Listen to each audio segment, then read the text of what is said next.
Bienvenue. Alors aujourd'hui, on va se plonger dans un texte assez fascinant.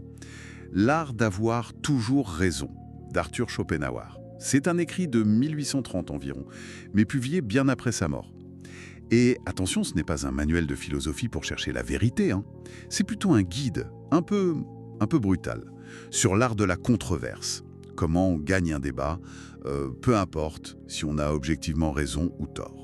Donc notre but ici, c'est de décortiquer un peu ça, de voir ce que Schopenhauer nous dit sur comment fonctionnent les débats et les tactiques, les stratégies qu'on utilise.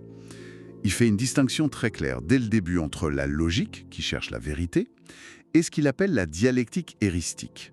Ça, c'est l'art de gagner. Point barre. Bon, allons-y, explorons ça. Oui, exactement. Et cette dialectique héristique, c'est vraiment le cœur du sujet pour lui. C'est comme une sorte d'escrime intellectuel où le but, c'est la victoire. Perface et néfaste, comme il dit. C'est-à-dire, par tous les moyens possibles, qu'ils soient honnêtes ou non, la vérité, elle passe au second plan. Et ce qui est fascinant ici, c'est pourquoi, selon lui, on agit comme ça. Il pointe du doigt notre vanité, surtout la vanité intellectuelle, et puis notre mauvaise foi, qui serait naturelle, notre tendance à parler d'abord, réfléchir après, et à s'entêter, même quand on sent qu'on a tort. C'est vrai qu'il n'y va pas avec le dos de la cuillère sur la nature humaine. L'homme est von Natur recht haberisch. En gros, il a naturellement envie d'avoir raison. Si A et B ne sont pas d'accord, A pense tout de suite que c'est B qui se plante. C'est presque un réflexe. Et il va même jusqu'à justifier une certaine obstination. Il dit que parfois on a raison, mais on lâche l'affaire trop tôt parce que le bon argument il vient plus tard. Donc, insister même dans le doute, ça pourrait paradoxalement servir la vérité. Enfin, parfois. C'est une perspective intéressante. Et pour décortiquer comment on s'y prend, Schopenhauer y propose une sorte de cartographie des attaques possibles dans un débat. En gros, il y a deux manières de réfuter l'autre. Soit on attaque l'argument lui-même, on montre qu'il est faux, ça c'est la réfutation ad rem, sur la chose. Soit on attaque ce que dit l'adversaire en montrant que sa thèse est en contradiction avec ce qu'il a dit avant ou ce en quoi il croit. Ça, c'est ad hominem, sur la personne, ou ex concessis, à partir de ce qu'il a déjà admis. Et c'est là-dedans qu'il va classer ses fameux stratagèmes, ses ruses. Et certains de ces stratagèmes, franchement, ils se piquent un peu. Et on les voit tout le temps, non? C'est assez actuel. Prenons-en juste quelques-uns pour voir. Le tout premier, l'extension.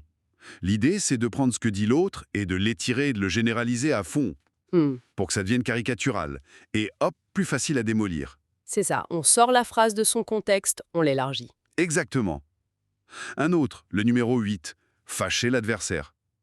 Ça, le but, c'est de le provoquer et de le mettre en colère. Parce que quelqu'un en colère juge moins bien, il perd ses moyens. On voit ça en permanence sur les réseaux sociaux, par exemple. Tout à fait. La colère obscurcit le jugement, c'est connu. Et puis, il y a l'ultime stratagème. Celui qu'on sort quand on est vraiment coincé, quand on sent qu'on perd sur le fond, on laisse tomber le sujet du débat et on attaque la personne directement. Ses compétences, son honnêteté, n'importe quoi. C'est là que ça devient vraiment intéressant, enfin intéressant et un peu triste. Oui, et ce que ces exemples montrent très bien, c'est que l'objectif, ce n'est plus du tout de chercher la vérité ensemble. Pas du tout. C'est vraiment de persuader l'auditoire ou juste de mettre l'autre KO intellectuellement parlant, par n'importe quel moyen. D'ailleurs, Schopenhauer insiste, il faut connaître ces techniques, même si on a raison sur le fond, justement pour pouvoir se défendre si quelqu'un les utilise contre nous. C'est une sorte de self-défense intellectuelle en quelque sorte. Un gilet pare-balles pour les débats. Il note aussi que tout le monde n'a pas cette dialectique naturelle au même degré. Hmm. Mais alors, quand on lit tout ça, on se demande, est-ce que Schopenhauer est en train de nous donner les clés pour devenir de parfaits petits manipulateurs? Un manuel du sophiste moderne? C'est quoi le message, au fond? Alors, qu'est-ce que tout ça signifie? C'est la grande question, bien sûr, mais je pense que son intention, c'est plutôt de faire un diagnostic. Son but, c'est pas de nous dire allez-y, soyez malhonnête. C'est plutôt de décortiquer ces mécanismes, ces stratagèmes, pour qu'on apprenne à les repérer quand on les utilise contre nous. Et du coup, pour ne pas tomber dans le piège. C'est vraiment une démarche d'autodéfense intellectuelle. Si on comprend comment ça marche, on peut voir plus clair dans les discussions, qu'elles soient privées ou publiques d'ailleurs. D'accord. Donc c'est plus un outil pour se protéger et pour analyser. Et pour finir, il y a cette pensée un peu provocatrice à la fin de son texte. Schopenhauer conclut en disant qu'en gros, il vaut mieux ne débattre qu'avec très peu de gens, seulement ceux qui cherchent vraiment la vérité, qui savent écouter, qui acceptent d'avoir tort. Et selon lui, ils sont rares. Du coup, la sagesse ultime qu'on pourrait tirer de cet art de la controverse, ne serait-ce pas finalement d'apprendre quand il faut se taire, et surtout avec qui on accepte de débattre.